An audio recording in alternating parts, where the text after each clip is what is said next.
O come, O Key of David, come and open wide and behold. Make safe the way that leads on high, and close the path to misery. Rejoice, Emmanuel shall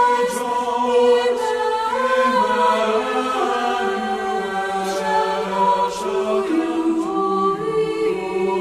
Israel.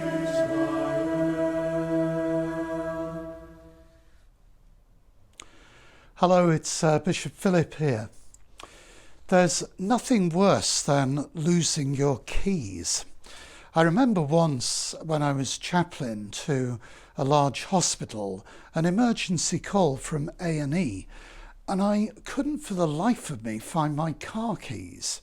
After frantically looking around the presbytery, wasting a lot of time, I eventually had to ask someone to drive me up to the hospital so that I could attend the dying person.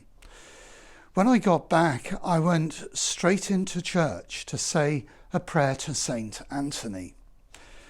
Just after I finished, I called into the sacristy to collect my breviary, and lo and behold, my keys were next to it.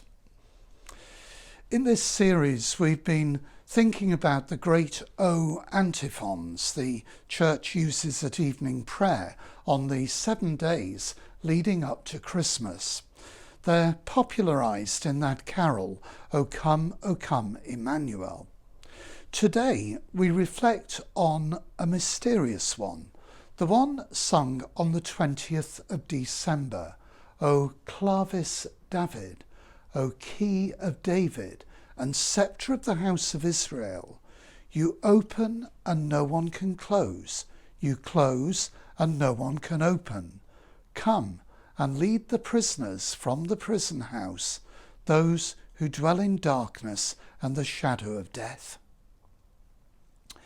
In the ancient world, if you possess the keys, or the key, you had real power, for then, as now, keys were used to lock things away or to open up a door. The reference here is to Isaiah 22, that the coming Messiah will have the key that opens the gates of paradise. Wow, open the gates of paradise. This reminds us of that Benedictus hymn that we sing at morning prayer, the Canticle of Zechariah from Luke chapter 1, that the Christ child will bring light to humanity, leading out those who are imprisoned in the darkness of sin, suffering and death.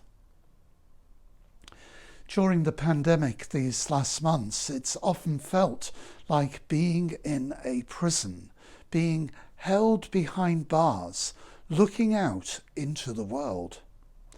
Many of us have literally been locked in. We've been severely limited in what we can do, and even cut off from family and friends. This Advent, we pray to God for a speedy end to the coronavirus crisis and a resolution.